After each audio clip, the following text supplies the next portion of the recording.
Good morning, student, and very warm welcome in our new session. In this session, we are going to start a very interesting topic of the physics, and that is wave motion. अगर हम physics में IIT-JEE के syllabus की बात करते हैं तो IIT-JEE के सिलेबस में हम वेव मोशन को दो चैप्टर्स में डिवाइड कर देते हैं. That first is wave on string and the second one is sound wave. तो हम लोग जो सबसे पहला चैप्टर पढ़ने वाले हैं that is wave on string, और उसके बाद हम फर्दर कंटिन्यू करेंगे that is on sound wave. अब क्योंकि चैप्टर स्टार्ट करने से पहले हमें कुछ पॉइंट को बिल्कुल अच्छे से समझने की आवश्यकता है.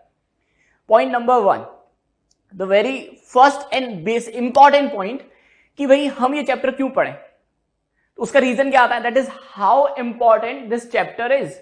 IIT-JEE के अकॉर्डिंग ये चैप्टर कितना वेटेज रखता है या कितना इंपॉर्टेंट है वो हमें एक्चुअली पता होना चाहिए. अगर मैं IIT-JEE की बात करूं तो in the last 4 to 5 year अगर हम JEE mains plus JEE advance के पेपर को एनालिसिस करें तो वहां से हमें यह पता चलेगा कि अराउंड 4 to 5 क्वेश्चंस हर साल इन चैप्टर से पूछे जाते हैं. और अगर ऑन एन एवरेज एक क्वेश्चन अगर 4 मार्क्स का है तो 4 into 5 that is around 20 to 25 marks का ये वेटेज रखता है. अब बात करते हैं कि इसको पढ़ने के लिए हमें क्या किसी और चैप्टर की आवश्यकता है. सबसे पहला पॉइंट कि भाई बहुत आसान सी चीज है कि ये एक इंडिपेंडेंट टॉपिक है. इसके लिए ना हमें मॉडर्न फिजिक्स, ना हमें इलेक्ट्रोडायनामिक्स, ना हमें बहुत सारे मैकेनिक्स की आवश्यकता है. हम आसानी से इस इंडिपेंडेंट टॉपिक को बहुत ही कम टाइम को कंज्यूम करके पढ़ सकते हैं. बहुत ही जल्दी हमारा आउटपुट आ जाएगा, यानी हम बहुत कम समय में बहुत अच्छे मार्क्स गेन कर सकते हैं. यानी ये एक इंडिपेंडेंट टॉपिक है. इसके लिए हमें ऐसी कोई स्पेशलिटी की आवश्यकता नहीं है, हमें कोई दूसरा टॉपिक पढ़ने की आवश्यकता नहीं है. सेकेंड पॉइंट कि जब भी मैं इस चैप्टर को पढ़ाऊंगा, क्योंकि that is a very fundamental and conceptual topic, तो थोड़ा सा कंसेप्चुअल है, आपको बहुत ज्यादा कंसंट्रेशन की जरूरत पड़ेगी. तो बिल्कुल सिंपल है, आप कॉपी पेन साथ लेके बैठिए, आप 1 by 1 जितने भी पॉइंट्स हैं आप उनको नोट डाउन कीजिए प्रॉपरली. अगर आपको किसी भी पॉइंट को समझने में प्रॉब्लम होती है तो वीडियो को पॉज कीजिए और दोबारा से उस पॉइंट को देखिए, क्योंकि जो हम पढ़ेंगे डे बाय डे, जो लास्ट पॉइंट होगा वो नेक्स्ट में यूज आएगा. It's like a story. तो हम एक स्टोरी की तरह से इस चैप्टर को पढ़ेंगे. अगले पॉइंट में हम प्रीवियस का यूज करेंगे. तो बाय द कनेक्शन हम बिल्कुल बेसिक से स्टार्ट करेंगे और we will reach up to the maximum level. हम JEE लेवल से भी अच्छे लेवल तक के क्वेश्चंस को सॉल्व करने वाले हैं. तो बिल्कुल सिंपल सा है. अगर आपको कभी भी डाउट आता है तो आप ट्राई कीजिए, वीडियो को पॉज कीजिए, दोबारा से समझने की कोशिश कीजिए. एक और पॉइंट, जितने भी क्वेश्चंस में आपको सॉल्व करवाऊंगा तो फर्स्ट ट्राई योरसेल्फ. इससे आपकी मैथमेटिकल एबिलिटी डेवलप होगी, आपकी क्वेश्चन में अंडरस्टैंडिंग डेवलप होगी, आपको समझ में आएगा कि किसी भी क्वेश्चन को हम कैसे प्रोसीड करें. पहले आप अपना मेथड एस्टैब्लिश कीजिए, फिर आप मेरा मेथड देखिए और फिर आप देखिए कि आप कहां गलती कर रहे हैं, आपके कंसेप्ट्स में क्या दिक्कत है. इससे आपको आपके लूप होल्स दिखाई देंगे. तो बिफोर स्टार्टिंग ये सारी चीजें आपको आनी चाहिए. Okay, now we start from the first point that what is wave. अगर मैं आपसे पूछूं कि भाई वेव क्या है, तो बाय द डेफिनेशन, अगर हम डेफिनेशन की बात करते हैं या बुक्स में डेफिनेशन को रीड करते हैं, तो wave is defined as that is transfer of energy and momentum, है ना. वेव की अगर हम बात करें तो वेव है क्या है, wave is a transfer of energy and momentum. इसको एग्जांपल से समझने की कोशिश करते हैं. जिसे नेचर में हम बहुत सारे एग्जाम्पल्स हैं हमारे आसपास जहां पर हमें वेव के एग्जाम्पल्स देखने को मिलते हैं. जैसे सबसे बढ़िया एग्जाम्पल है साउंड. जैसे मान लीजिए इस क्लासरूम में मैं यहां पर हूं और बिल्कुल उस दूसरी साइड कोने में एक बच्चा बैठा हुआ है. अगर मैं कुछ बोल रहा हूं वो साउंड उस बच्चे तक पहुंच रहा है, तो वो साउंड प्रोपगेट कैसे कर रहा है. तो सबसे पहले होता क्या है, मैंने अगर कुछ बोला है तो मैं किसी पर्टिकुलर फ्रीक्वेंसी से अपनी वोकल कॉर्ड को वाइब्रेट कराता हूं. क्लियर है. अब क्योंकि यहां पर बहुत सारे एयर मॉलिक्यूल हैं, infinite number of air molecule हैं मेरे और उस बच्चे के बीच में, तो अगर मैंने कुछ बोला, सबसे पहले मैंने वाइब्रेशंस पैदा किए जिससे मेरी वोकल कॉर्ड ने किसी पर्टिकुलर फ्रीक्वेंसी से वाइब्रेट किया. अब मेरी वोकल कॉर्ड ने अपने सबसे पास वाले, जो मेरे माउथ के सबसे पास वाला मॉलिक्यूल है, एयर मॉलिक्यूल, उसको क्या किया, एनर्जी प्रोवाइड की, उसको वाइब्रेट कराया विद द सेम फ्रीक्वेंसी. तो एनर्जी आई, उसकी वजह से ये मॉलिक्यूल क्या करने लग गया, ऑसिलेट। मान लो एक मॉलिक्यूल ये है, एक मॉलिक्यूल ये ऑसिलेट करेगा। अब ऑसिलेट के थ्रू ये दूसरे से टकराया, तो सम अमाउंट ऑफ एनर्जी इसने किसको ट्रांसफर कर दी, दूसरे मॉलिक्यूल को, तो दूसरा मॉलिक्यूल ऑसिलेट करने लग गया। इस तरह से by one molecule to other molecule energy का क्या हो रहा है, ट्रांसफर, प्रोपगेशन होता जा रहा है। और फाइनली जो लास्ट ईयर मॉलिक्यूल है वो उस बच्चे के ईयर ड्रम से टकराया, तो उसने उसके ईयर ड्रम को with the same frequency vibrate कराया, इसलिए हमें सेम साउंड सुनाई देता है। क्लियर है? तो इस केस में क्या एयर मॉलिक्यूल, जो मेरे माउथ के पास वाला एयर मॉलिक्यूल है, वो शिफ्ट होके बच्चे के पास गया क्या, नहीं। इसमें मीडियम का कोई ट्रांसफर नहीं हो रहा, एयर मॉलिक्यूल अपनी ही जगह पर है, बस वो क्या कर रहा है, ऑसिलेट, बाय द ऑसिलेशन वो अपनी एनर्जी को और अपने मोमेंटम को प्रोपेगेट कर रहा है। तो इसको ऐसे समझ सकते हैं, अगर हम सबसे फर्स्ट एग्जांपल की बात करें, the first example is sound. The first example is sound. Sound को हम इस तरह से समझ सकते हैं, अगर मान लो ये मैं हूं और यहां पर बहुत सारे एयर मॉलिक्यूल्स हैं और यहां पर कोई दूसरा स्टूडेंट है। क्लियर है? तो सबसे पहले मैंने क्या किया, एनर्जी प्रोवाइड की इस एयर मॉलिक्यूल को। इस एनर्जी की वजह से ये एयर मॉलिक्यूल क्या करेगा, ऑसिलेट करेगा। बाय द ऑसिलेशन ये दूसरे एयर मॉलिक्यूल से टकराएगा, तो some amount of energy it will transfer to other molecule, तो ये भी ऑसिलेट करना स्टार्ट कर देगा, तो ये कुछ एनर्जी इसको ट्रांसफर करेगा, फिर ये air molecule some amount of energy इसको ट्रांसफर करेगा, क्योंकि बाय द ऑसिलेशन इसका कोलिजन इसके साथ होगा। तो इस तरह से एक एयर मॉलिक्यूल से दूसरे एयर मॉलिक्यूल एनर्जी का क्या होता जाएगा, प्रोपगेशन होता जाएगा, और एनर्जी यहां से यहां तक पहुंच गई।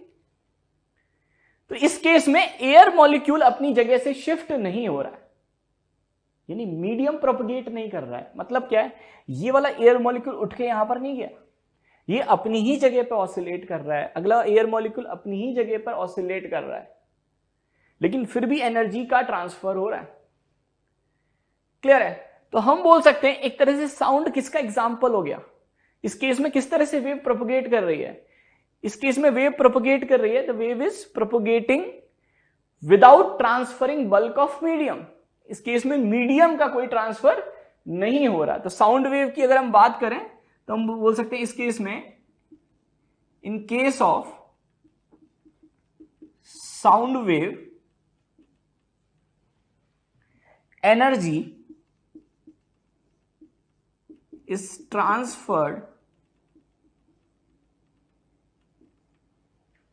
without transferring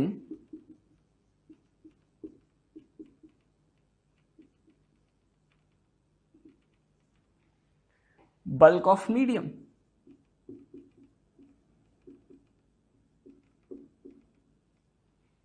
क्लियर है? बिल्कुल सिंपल सा पॉइंट है कि एनर्जी का प्रोपोगेशन, वही मैंने डेफिनेशन यहां पे लिखी है, that is transfer of energy in the momentum is defined as wave. सबसे बढ़िया एग्जांपल किसका लिया हमने, साउंड का।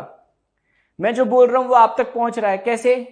बिल्कुल सिंपल है, हम एनर्जी ट्रांसफर कर रहे हैं, एयर मॉलिक्यूल को वाइब्रेट कर रहा है, वो दूसरे मॉलिक्यूल से टकरा रहा है, इस तरह से एक मॉलिक्यूल से दूसरे मॉलिक्यूल एनर्जी का प्रोपोगेशन होता जा रहा है, ट्रांसफर होता जा रहा है। तो हम बोल सकते हैं in this case the sound wave energy is transfer without transferring bulk of medium. Okay, तो जैसा हम लोगों ने डेफिनेशन में देखा कि भाई वेव है क्या, wave is a propagation of energy and momentum. इसी के लिए हमने सबसे पहले एग्जांपल देखा कि सबसे बढ़िया एग्जांपल कौन सा होता है, साउंड का। साउंड एक पॉइंट से दूसरे पॉइंट पर ट्रेवल करता है। अच्छा, साउंड के ट्रेवलिंग के लिए क्या मीडियम की रिक्वायरमेंट होती है? बिल्कुल होती है। अभी समझाया कि साउंड कैसे ट्रेवल कर रहा है, आपने बोला तो आपने एनर्जी एयर मॉलिक्यूल को, एयर मॉलिक्यूल ही क्या हो गया, मीडियम हो गया, उसको प्रोवाइड की, उसने एनर्जी अगले एयर मॉलिक्यूल को दी। यानी हम बोल सकते हैं साउंड की ट्रैवलिंग के लिए मीडियम का बहुत इंपॉर्टेंट रोल है। इसलिए हम ऐसे भी बोल सकते हैं, देखो जितने ज्यादा मॉलिक्यूल्स होंगे उतनी ज्यादा नंबर ऑफ कोलिजन्स होंगे, एनर्जी बहुत फास्ट एक पॉइंट से दूसरे पॉइंट पर प्रोपगेट करेगी। इसलिए साउंड की अगर हम बात करें तो डेंसर मीडियम में, सॉलिड में साउंड की वेलोसिटी सबसे ज्यादा होती है, लिक्विड में उससे कम होती है, और अगर हम बात करें गैसेस में उससे भी कम होती है। अगर हम बात करें वैक्यूम की, तो वैक्यूम में साउंड ट्रेवल नहीं कर सकता, क्योंकि साउंड की ट्रेवलिंग के लिए मीडियम की रिक्वायरमेंट होती है। अब और एग्जांपल को समझते हैं। नेक्स्ट पॉइंट आता है, जैसे वेव ऑन स्ट्रिंग को हम कैसे समझे कि भाई वेव ऑन स्ट्रिंग में, या इसका मतलब क्या है, स्ट्रिंग में वेव किस तरह से प्रोपगेट कर रही है। तो एक सिंपल सा इलिस्ट्रेशन से हम इसको समझ सकते हैं। वो इलिस्ट्रेशन क्या है, हमने एक वॉल से एक स्ट्रिंग को कनेक्ट कर दिया, क्लियर है। तो एक हिस्सा वॉल से कनेक्टेड है, दूसरा हिस्सा मैंने पकड़ रखा है, ये t इज इक्वल टू 0, यानी टाइम यहां पर स्टार्ट हो रहा है, तो at t is equal to 0। अब मैंने क्या किया, यहां से स्ट्रिंग अभी बिल्कुल टाइट है, यानी स्लैक नहीं है, इसको बिल्कुल खींचा हुआ है। यहां से मैंने क्या किया, स्ट्रिंग को अप एंड डाउन मूव कराया, एक स्नैप दिया, एक जर्क दिया, एक सडन जर्क दिया। जैसे ही मैं एक सडन जर्क दूंगा, यहां पर मैंने क्या किया, मैंने एनर्जी अपने हाथ से इस मॉलिक्यूल को ट्रांसफर कराई जो स्ट्रिंग के बिल्कुल इस वाले एंड पर है। अगर मैं यहां पर बात करूं तो इस केस में मीडियम क्या है, स्ट्रिंग ही मीडियम है। इस पे कितने मॉलिक्यूल्स हैं, इनफाइनाइट नंबर ऑफ मॉलिक्यूल्स हैं। ये मॉलिक्यूल हो गया, ये हो गया। इस तरह से स्ट्रिंग में भी यहां पर इनफाइनाइट नंबर ऑफ मॉलिक्यूल्स हैं। तो मैंने एनर्जी क्या इस मॉलिक्यूल को दी, क्या मैंने एनर्जी पहले इस मॉलिक्यूल को ट्रांसफर कराई। तो जैसे ही मैंने यहां पर एक जर्क दिया, कुछ देर के बाद मुझे कुछ इस तरह से एक लूप या बंप क्रिएट हो जाएगा, एक डिस्टरबेंस क्रिएट हो जाएगा। And we are assuming that disturbance and this bump is very small. तो हम इस बंप की वेलोसिटी को कैसा मान रहे हैं, constant. That V W is, हम बोल सकते हैं that is velocity of pulse. तो इस बंप को हम क्या बोलते हैं, दैट इज वेव पल्स या पल्स भी बोलते हैं। और वी डब्ल्यू, डब्ल्यू यहां पर सब स्क्रिप्ट में, तो वी डब्ल्यू हम क्या डिनोट करेंगे, that is velocity of pulse, और that is throughout constant. अगर वेलोसिटी कांस्टेंट है इस पल्स की, इस लूप की, यानी मैंने इसकी एनर्जी को कैसे मान लिया, कांस्टेंट मान लिया। तो हम मान रहे हैं कि ये कांस्टेंट एनर्जी इस एंड से आगे ट्रांसफर होती जा रही है, क्लियर है। तो राइट डायरेक्शन में ये अगर बंप मूव कर रहा है या ये लूप मूव कर रहा है, तो कुछ देर के बाद आपको दिखाई देगा कि अभी ये यहां पर है, कुछ देर बाद ट्रेवल करते हुए ये आगे पहुंच जाएगा। As we are taking, there is no deformation in the shape of the loop, क्योंकि हमने एनर्जी कांस्टेंट माना है, तो हम ये इसका शेप टाइम के साथ चेंज नहीं हो रहा है, ये through out a constant velocity से आगे जा रहा है। तो कुछ देर के बाद ये यहां पर पहुंच जाएगा, एंड आफ्टर सम टाइम ये और शिफ्ट हो जाएगा with containing same shape and size. इसके शेप और साइज में कोई चेंज नहीं हो रहा है, क्लियर है।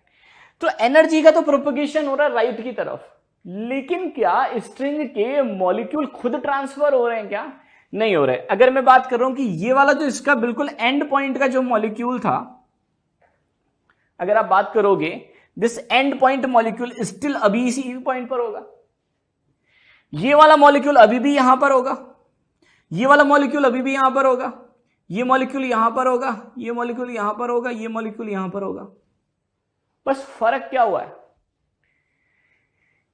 ये वाला जो मॉलिक्यूल था, अगर मैं इस डायरेक्शन को वाई डायरेक्शन लेता हूं, तो कुछ देर के बाद इस मॉलिक्यूल ने वाई डायरेक्शन में डिस्प्लेसमेंट ले लिया। अगर मैं इस मॉलिक्यूल की बात कर रहा हूं, अगर ये y इज इक्वल टू 0 है, तो अभी इसका y डायरेक्शन में डिस्प्लेसमेंट इतना हो जाएगा, क्लियर है।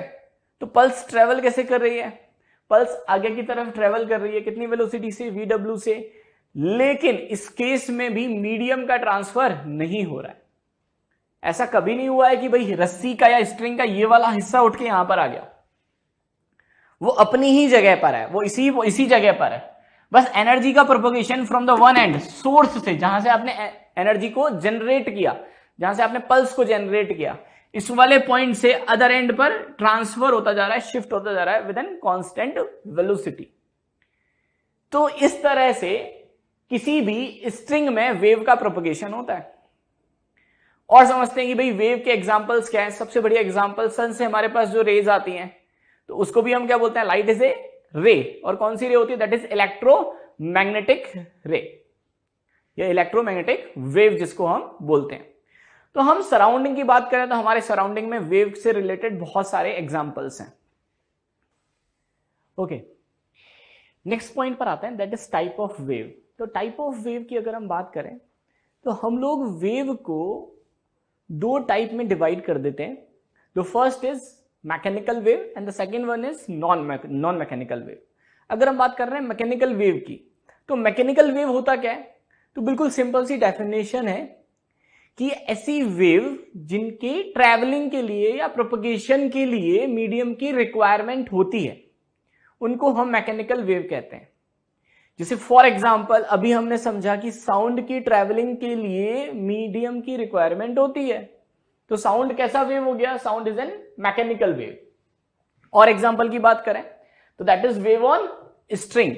वेव ऑन स्ट्रिंग भी किसका एग्जांपल है, एक मैकेनिकल वेव का। मीडियम की रिक्वायरमेंट होती है क्योंकि स्ट्रिंग खुद ही एक मीडियम हो गया उस केस में, जिसके थ्रू एनर्जी का प्रोपगेशन हो रहा है from the one end to other end.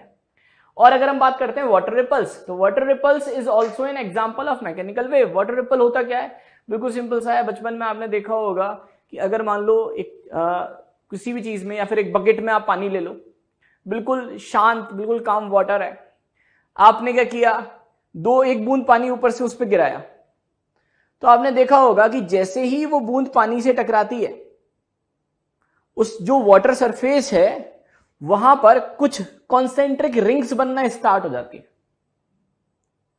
और उन रिंग्स का फ्लो कुछ ऐसा होता है, जैसे मान लो जैसे ही आपने वाटर ड्रॉप को पानी पे गिराया तो आपने देखा होगा कुछ इस तरह की कॉन्सेंट्रिक रिंग्स बनना स्टार्ट हो जाती हैं।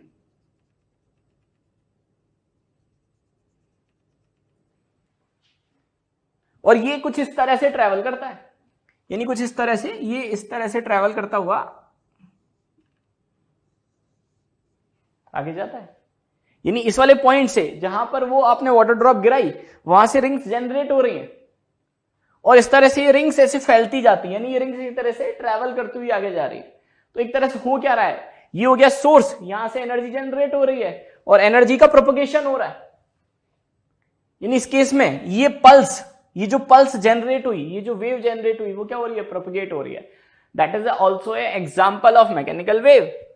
क्योंकि इस केस में भी वेव प्रोपगेट होने के लिए किसकी रिक्वायरमेंट है, मीडियम की। किसमें प्रोपगेट कर रही है, वाटर में, तो मीडियम की रिक्वायरमेंट है। तो अगर मैं बात करूं कि मैकेनिकल वेव क्या होता है, तो बिल्कुल सिंपल है, मैकेनिकल वेव ऐसी वेव होती हैं जिनके प्रोपगेशन के लिए मीडियम की रिक्वायरमेंट होती है।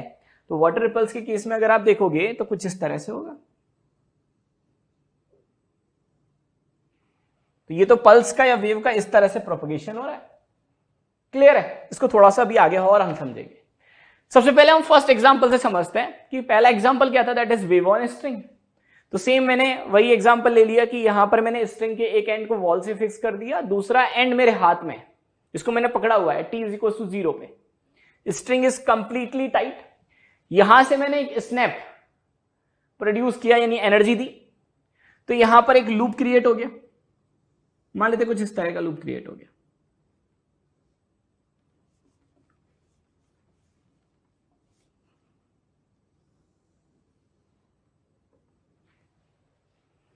तो अगर मैं यहां पर देखूं, पहले स्ट्रिंग कुछ इस तरह से थी, स्ट्रेट,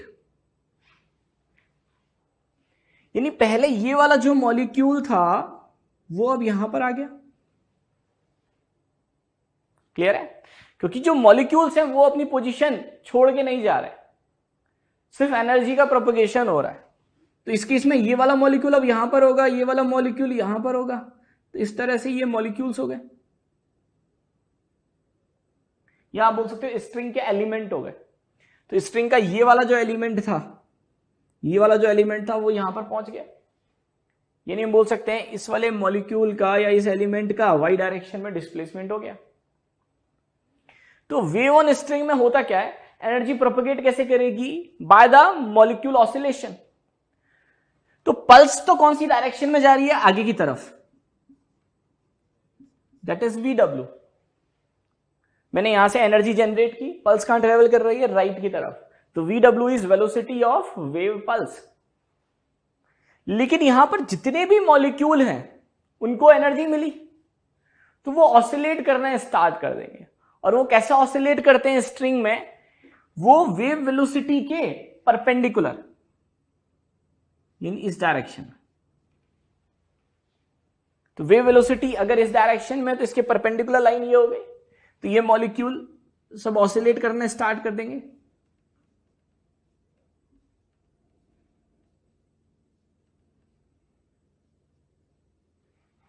क्लियर है? तो ये जो मैंने एरो बनाया, ये किसको रिप्रेजेंट कर रहा है? That is oscillation of the molecules.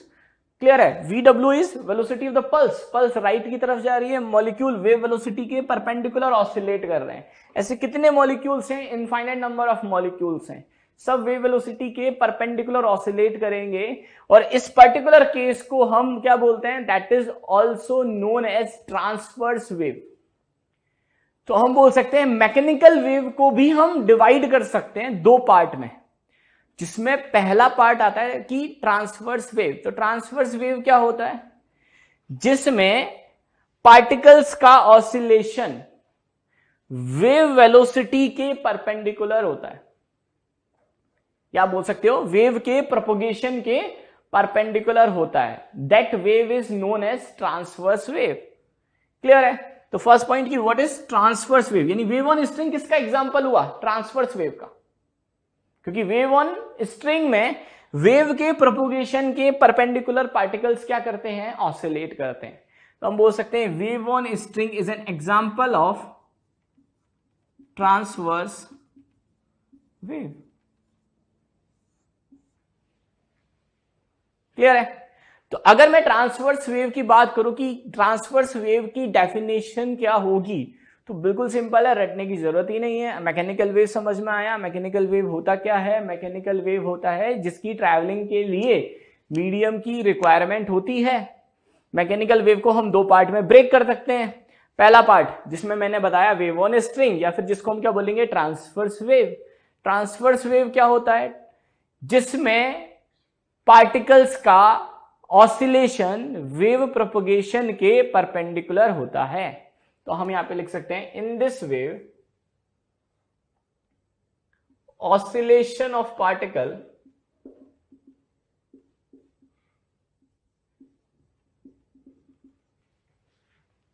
Is in perpendicular direction of wave propagation।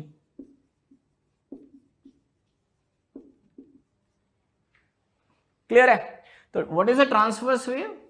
In which oscillation of the particle is in perpendicular direction of the wave propagation। और अगर हम इसके एग्जांपल की बात करें तो आप बोलोगे wave on string is an example of transverse wave। Clear है यहां तक? यहां से हमने क्रिएट किया, एक पल्स को क्रिएट किया, पल्स राइट की तरफ जा रही है, तो VW, अगर मैं यहां पे बात करूं VW किसको डिनोट कर रहा है? That is velocity of pulse.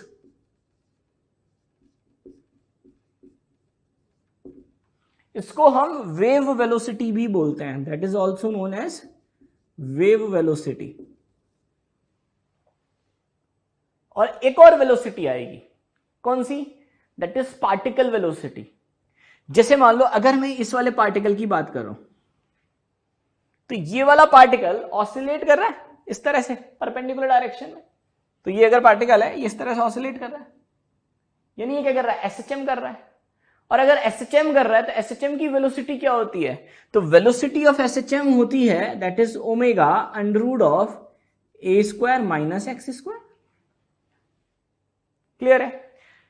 Velocity of SHM होती है omega under root of a square minus x square. Omega is angular frequency, A is amplitude of the SHM, X is location of that particle from the mean position। तो अगर मैं इस particle की बात कर रहा हूं, इस पार्टिकल की पार्टिकल वेलोसिटी अगर लिखना चाहूं, तो यहां पर मैंने लिखा है VP। क्लियर है? That is VP। इसको यहीं लिख देते हैं, दैट इज VP। तो VP का मतलब समझ में आ गया होगा। VW is wave velocity, VP is particle velocity, is omega, omega is angular frequency under root of a square that is amplitude of the SHM minus x, x होता है mean position से particle का displacement या particle की position.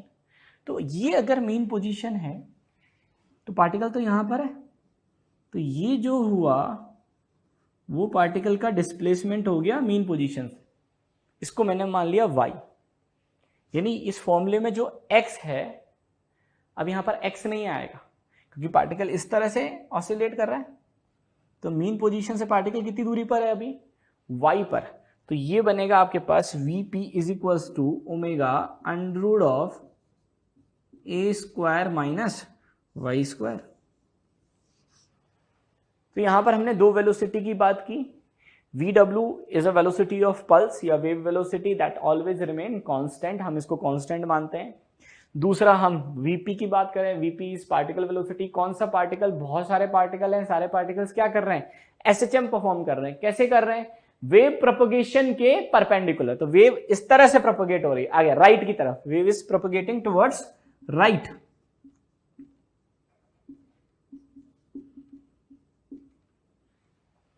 लेकिन particle कैसे oscillate कर रहे हैं, is in perpendicular direction of the wave propagation, इसीलिए हमने इसको क्या बोला, that is a example of transverse wave.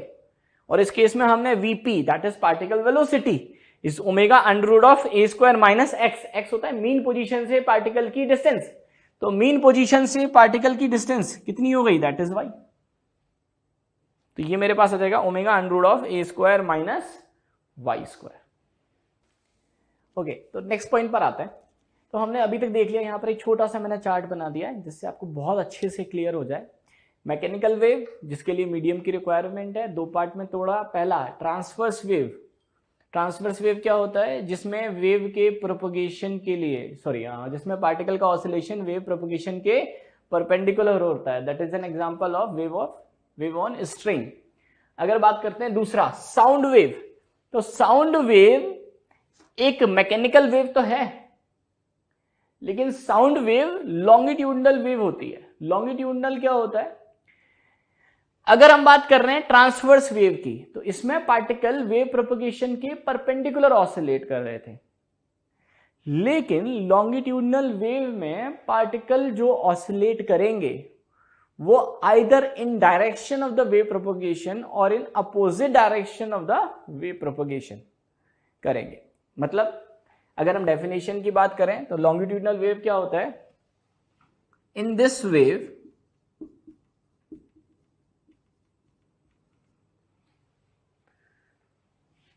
The medium will oscillate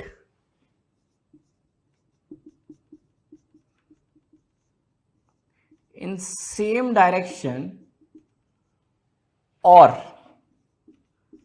in opposite direction of wave propagation.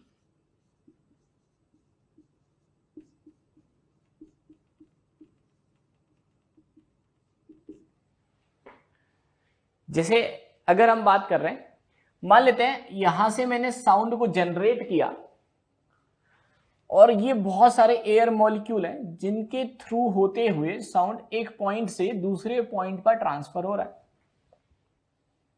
तो जैसे ही हम एनर्जी प्रोवाइड करते हैं, इस केस में जो एयर मॉलिक्यूल हैं उनका ऑसिलेशन, यानी वेव की अगर मैं बात करूं, सपोज मैंने यहां से साउंड जनरेट किया और साउंड को यहां तक पहुंचना है, तो that is A, that is B.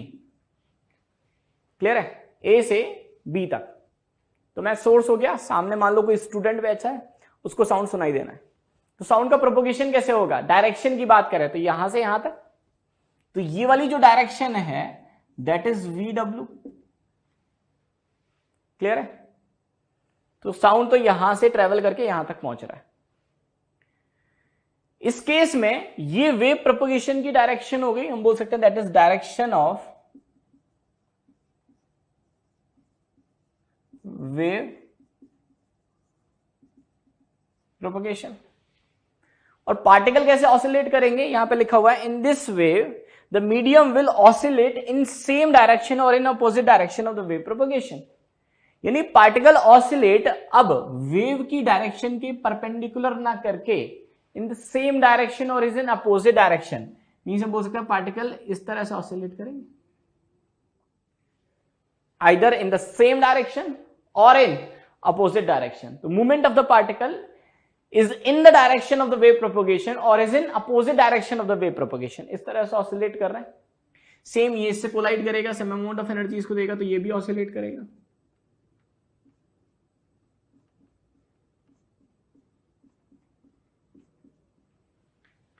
अब होगा क्या, जैसे मान लो आपने एनर्जी इस मॉलिक्यूल को दी, ये ऑसिलेट करना स्टार्ट किया, तो ये अपनी जगह से हट गया. तो जहां से हटा वहां मॉलिक्यूल्स कम हो गए, तो हम बोल सकते हैं मॉलिक्यूल की डेंसिटी कम हो गई. और जहां पहुंचा, मान लो ये यहां से हट गए, ऑसिलेट करते वक्त यहां पहुंच गया, तो यहां पर तो मॉलिक्यूल की डेंसिटी ज्यादा हो गई. जैसे मान लो ये ऑसिलेट कर रहा है, ये अपनी जगह से हटा आगे गया, तो इसकी जगह पे मॉलिक्यूल डेंसिटी कम हो गई, लेकिन जहां पर गया वहां पर मॉलिक्यूल डेंसिटी बढ़ गई. तो जहां पर मॉलिक्यूल डेंसिटी कम हो गई वहां पर प्रेशर भी कम हो जाता है. जहां पर मॉलिक्यूल डेंसिटी बढ़ गई वहां पर प्रेशर भी बढ़ गया. तो कुछ जिस पॉइंट पर प्रेशर कम हो जाता है उसको हम बोलते हैं रेयर फ्रैक्शन जोन, और जहां पर प्रेशर बढ़ जाता है उसको हम बोलते हैं कंप्रेशन जोन. इस चीज को हम दोबारा भी पढ़ेंगे जब हम साउंड वेव चैप्टर पढ़ेंगे. अभी तो हमें बस ये समझना है कि ट्रांसवर्स वेव और लॉन्गिट्यूडनल वेव में डिफरेंस क्या है. वो बिल्कुल सिंपल है. तो इस केस में जो मॉलिक्यूल का ऑसिलेशन है वो वेव प्रोपगेशन के अलोंग है, इज इन डायरेक्शन और इन अपोजिट डायरेक्शन. तो मान लो कुछ इस तरह के, अगर मैं इसको रिप्रेजेंट करूं तो इस तरह से आप बोल सकते हो.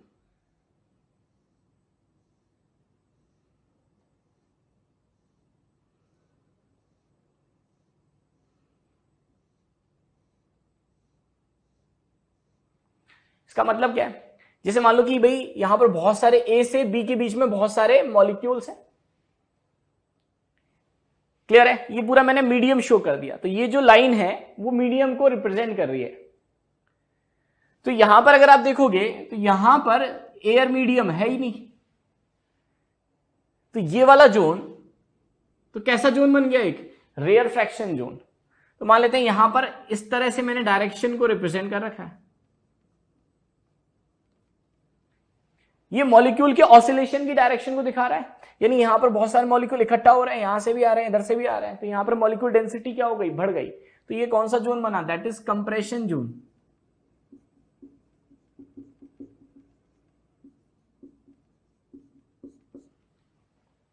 यहां पर देखोगे तो यहां पर मॉलिक्यूल्स इस वाली लोकेशन को छोड़ रहे हैं, दूर जा रहे हैं, यानी ये कौन सा जोन बना, रेयर फ्रैक्शन जोन. तो जहां पर मॉलिक्यूल डेंसिटी ज्यादा होगी that is known as the compression zone, और जहां पर मॉलिक्यूल डेंसिटी कम होगी that zone is known as rarefaction zone.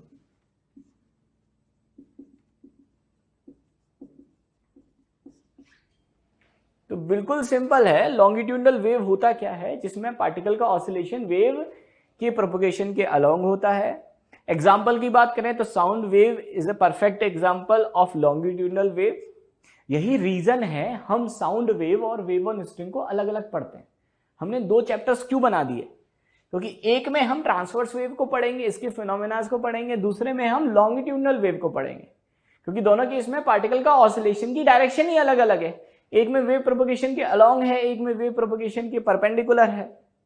Clear है. साउंड की बात कर रहे हैं तो साउंड में होगा क्या, साउंड किस तरह से ट्रेवल कर रहा है, ये अल्टरनेट कंप्रेशन और रेयर फ्रैक्शन जोन बना रहा है. कंप्रेशन जोन क्या होगा, जहां पर प्रेशर क्या होगा, मैक्सिमम होगा.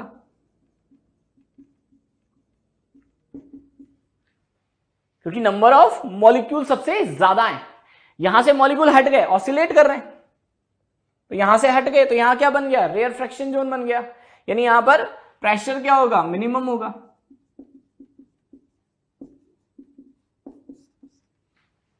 साउंड कैसे ट्रेवल कर रहा है, दैट क्रिएट अल्टरनेट कंप्रेशन और रेयर फ्रैक्शन जोन. इसके थ्रू एनर्जी एक पॉइंट से दूसरे पॉइंट तक क्या हो रही है, ट्रांसफर हो रही है. क्लियर है. तो अगर हम बात करें मैकेनिकल वेव की तो हमने इसको दो पार्ट में ब्रेक कर दिया. एंड द एग्जांपल, अब आपको हमेशा ध्यान रखना है कि वेव ऑन स्ट्रिंग का मतलब क्या है, दैट इज ट्रांसवर्स वेव. तो कई बार क्या होता है, वो क्वेश्चन में वेव ऑन स्ट्रिंग नहीं लिखता, वो ऐसे लिख देता है a transverse wave is travelling. तो आपको समझ आना है कि ये किसका क्वेश्चन होगा, वेव ऑन स्ट्रिंग का. कई बार वो क्वेश्चन में इस तरह से साउंड वेव डायरेक्टली वर्ड नहीं लिखेगा, वो लिखेगा लॉन्गिट्यूडनल वेव, या फिर वो ऐसे भी लिख सकता है कि वेव का प्रोपोगेशन जो पार्टिकल का ऑसिलेशन है वो वेव प्रोपोगेशन की डायरेक्शन में हो रहा है। तो वहां से मुझे समझ में आ जाएगा कि जो क्वेश्चन है वो साउंड वेव का है। ओके, तो नेक्स्ट पॉइंट पर आते हैं, that is non mechanical wave. तो हमने जैसे समझा कि वेव को हमने दो पार्ट में डिवाइड किया, that is first is mechanical wave and the other one is non mechanical wave. Non mechanical wave की बात करें, मैकेनिकल जिसके लिए मीडियम की रिक्वायरमेंट होती है, मीडियम रिक्वायर्ड होता है, नॉन मैकेनिकल जिसके लिए कोई मीडियम की रिक्वायरमेंट नहीं होती।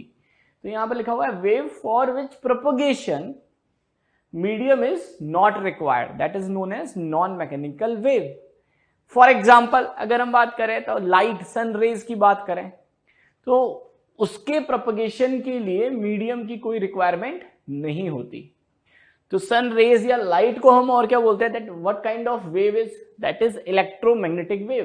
ये कैसी वेव है, इलेक्ट्रोमैग्नेटिक वेव, जिसको हम बोलते हैं ईएम वेव। इलेक्ट्रोमैग्नेटिक क्यों बोलते हैं, that contain electric field as well as magnetic field, इसलिए हम इसको इलेक्ट्रोमैग्नेटिक वेव कहते हैं। इस पोर्शन को हम पढ़ेंगे वेव ऑप्टिक्स में, जब हम आगे जाके पढ़ेंगे चैप्टर्स। तो इस पूरे पोर्शन को यानी नॉन मैकेनिकल को हम कवर करते हैं वेव ऑप्टिक्स में, और मैकेनिकल को हम दो पार्ट में ब्रेक कर देते हैं। उसको हम ब्रेक कर देते हैं, पहला वेव वन स्ट्रिंग में, दैट इज ट्रांसवर्स वेव, और फिर ब्रेक कर देते हैं साउंड वेव में, दैट इज लॉन्ग